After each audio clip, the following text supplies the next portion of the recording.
Hello, everybody. This is Carsten Ley from Asia PMO with a new episode of Transform Your Biz podcast.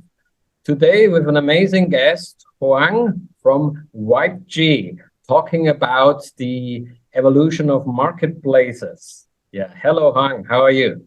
Hi, Carsten. Thanks for having me. I'm good. Excited. That's great. Yeah, that's what we need. Please introduce yourself to our audience.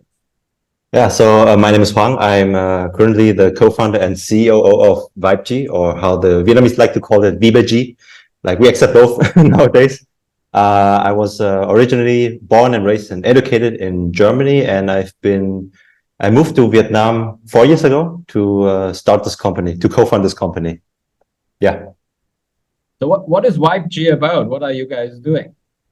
So essentially, Vibeji is a platform for on one side, it's a marketplace. So on one side, we have the people who want to share their talents, their knowledge in forms of experiences. So something like workshops, activities, events. And on the other side, the purchasers, we call them guests. So it's people who seek new things to do in their life, who want to have more experiences. So not just like when they travel, but also when they're in the city, when on the weekends, and when they need more options, basically, instead of just going to the cinema or to a coffee shop. So we are the platform in the middle to match these two groups of people. That's great. That's amazing, right? And I heard you call these events or offers Vibe or Vibey, right? Vibe? Vibes, yeah, we call them vibes, because experiences is like this term which is very diluted nowadays. Like everything can be an experience, right? So we call them vibes, but people still have to start to use it. And I mean, we also do customer experience consulting. So experience can be really bad, but I never heard about a bad vibe. Yeah, I mean, yes, exactly. Vibe is normally more a positive. So I think yes, very smart. So before we talk about marketplace, I'm curious, what was the coolest and best vibe you had so far? What do you think one of the coolest and best vibe you had so far on your platform? So on my platform, I think the best one I've joined so far was at Nor, Dining in the Dark. Have you tried that one?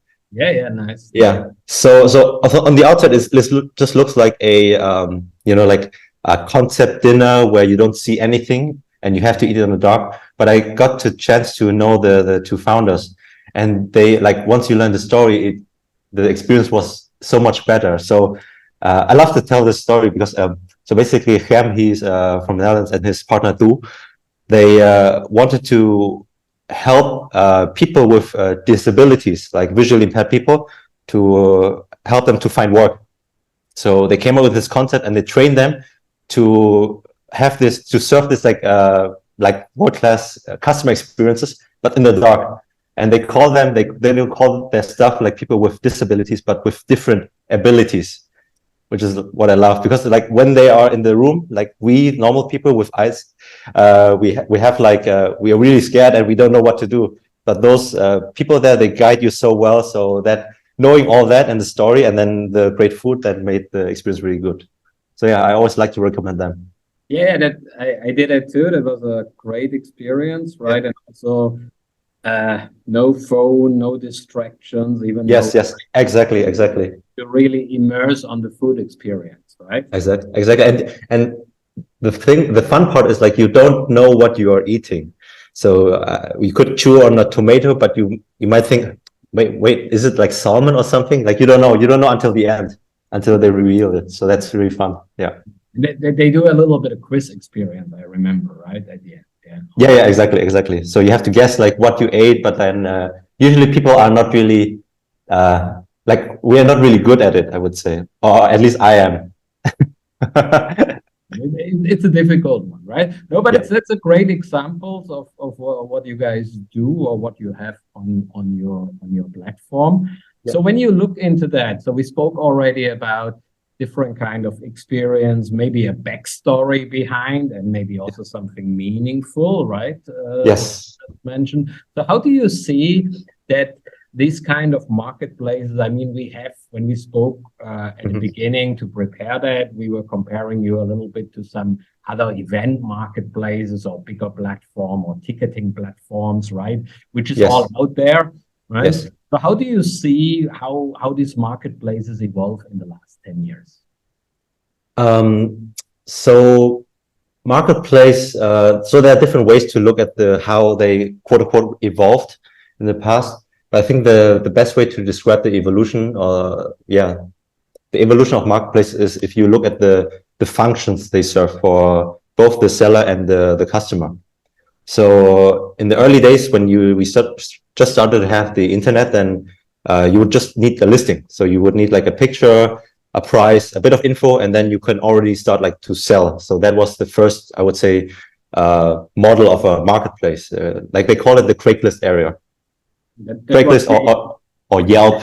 What we call in La Scada the SKU game. Everybody wanted the SKU, right? Yeah. Exactly.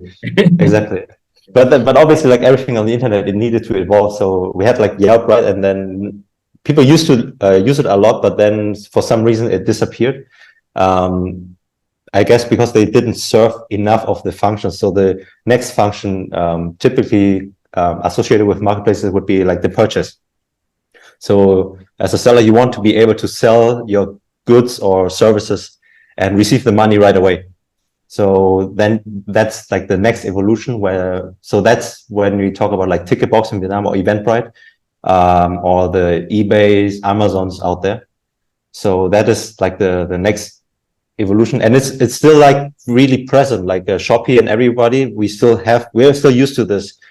But in the last, I would say 2 years, two to 4 years around that time, there was this new trend of like what they call a social marketplace. So there needed to be like some kind of like more functions. For example, people wanted to communicate with the seller. So you don't just want to see what you're buying and then click on purchase, but sometimes you want to have this small conversation first, or you want to you have some questions. You want to be able to talk with the seller right away, just to clarify it before you make the purchase. So communication was one key, and then the social aspects would be what you see now on Facebook or Instagram, where they have these shops in their link in bio, but the difference here is like you don't want to actively search for the things you're looking for anymore.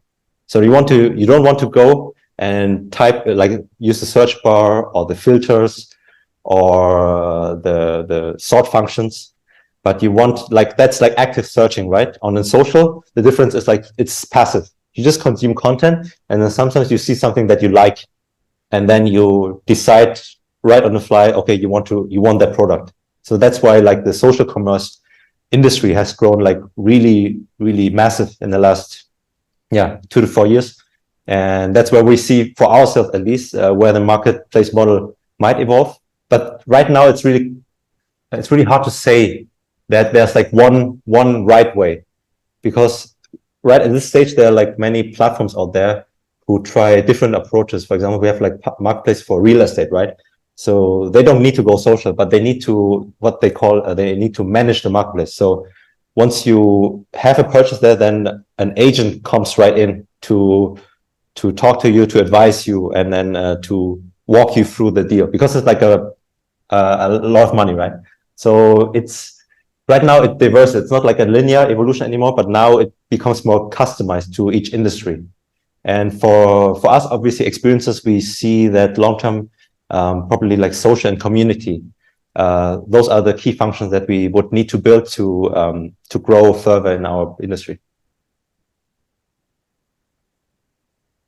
Yeah, when we speak about the community part, right? So people want to interact with sellers, of course, which I remember in Lazada was very tricky, because marketplaces are always freaking out and say, oh, they cut us out if we give them the seller contact, right? Yes. We don't get our margin and so on. Exactly. Yeah. It was always the big thing, but there are now ways to do that, of course. The other thing is, when you say about more content driven, well, we see a lot of platforms coming up with video content, and where you where you have comment and chat functions, and you even, I mean, it's not the Kardashians, but maybe a little bit less famous people, that they at least interact with you sometimes and comment back, right? Yeah, Do you yeah. see that this is coming much more, that the one who offers really have to be very active in the communication, or even enable people who have done similar experience, not only giving this old 1 to 5 star, but really opening community with communication? Or what do you see there?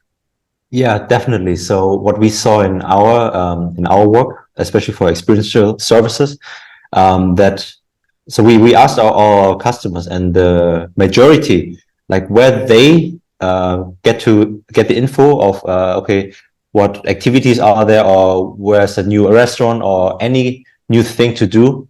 It's usually via word of mouth or social media.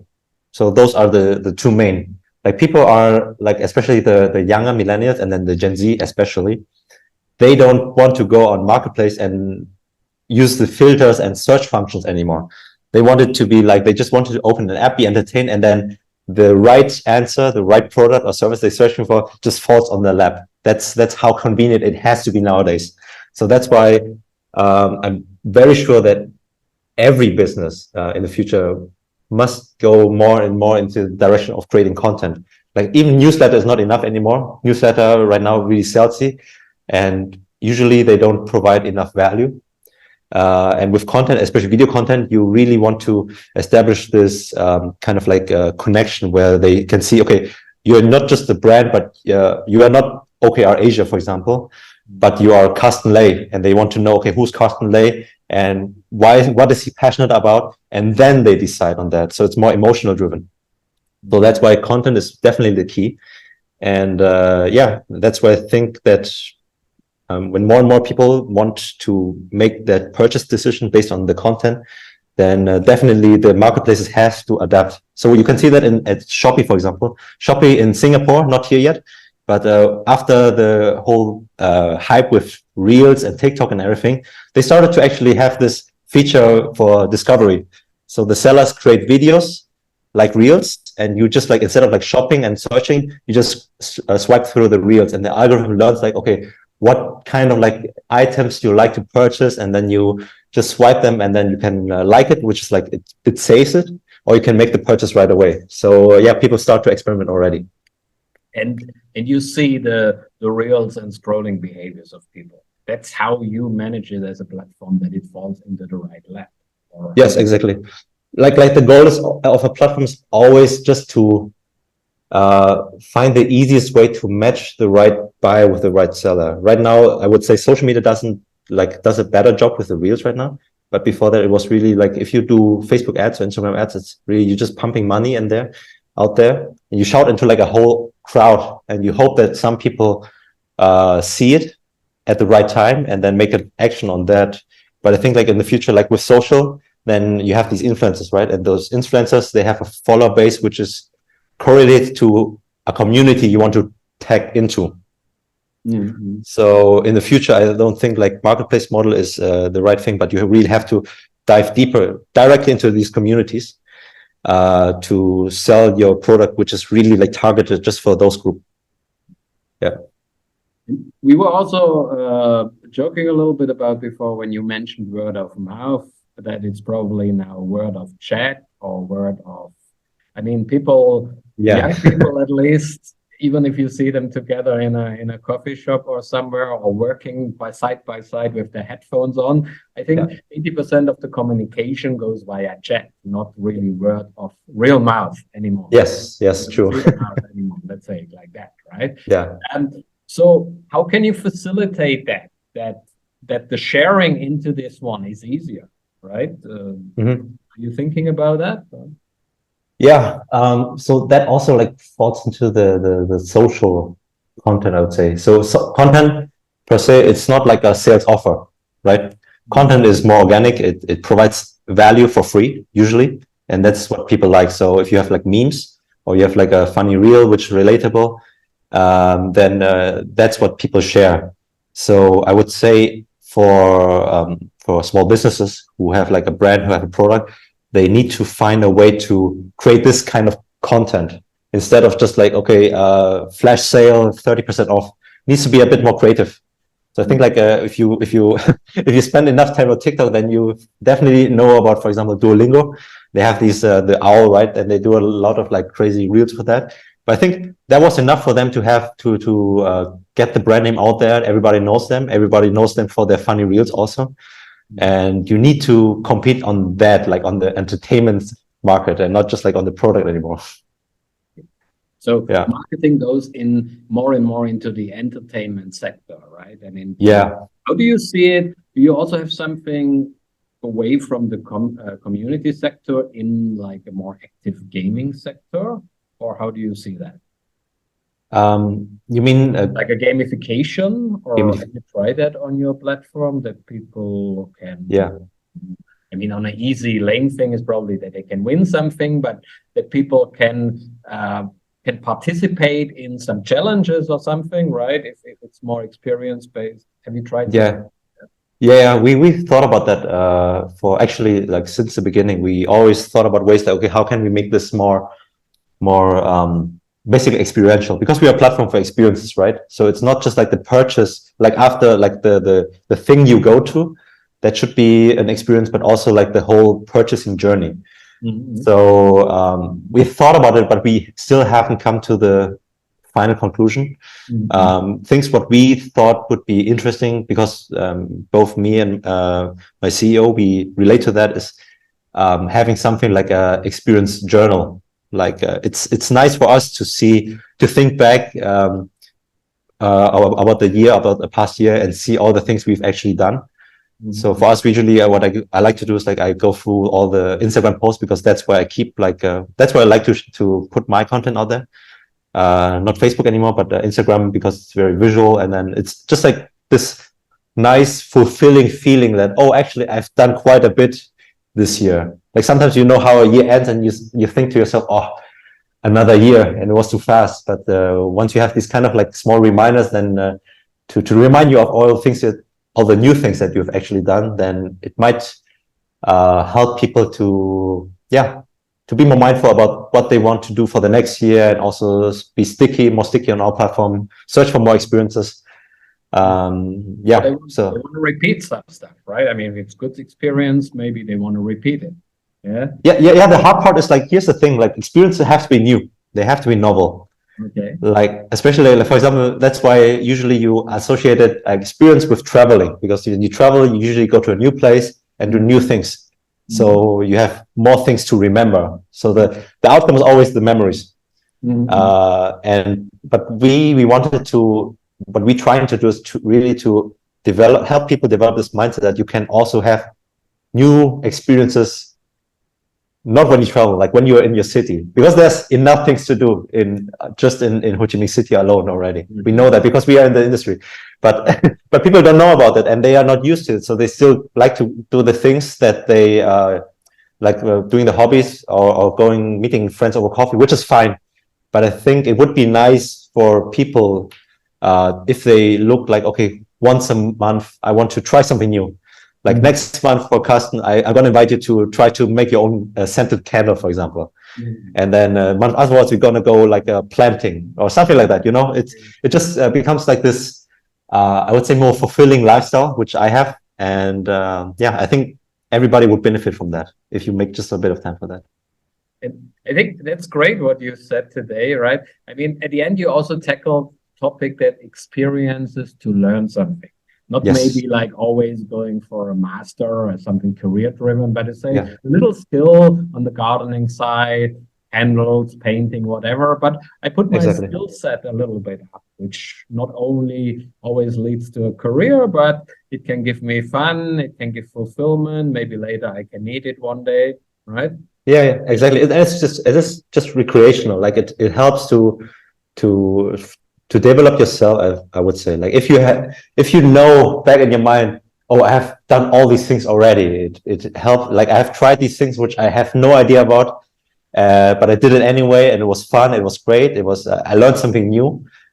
Like that's what adds up to your personal story in the end. Like that's the thing that what in my opinion counts in the end. Like, okay, you can do, or you can always like, okay, learn like your professional skills, always work on your career and do all that. But in the end of the day, then I think you still need to live a little bit, and that's where experiences come into play. Like you need to find the right balance between those. Yeah, and even some people say that if you make fun experience, they can also later add up to your professional skills. You never know where you're at, right? So you should underestimate that. But it's good to make it first recreational, to have fun, maybe sometimes also to know people, right? To get out there. And I think it's great what you emphasized today, how the content is going more into media and into people are going through different kind of content to be entertained, and that's how they find products. So thank you very much for this insight and have a great day. Thank you. Thank you.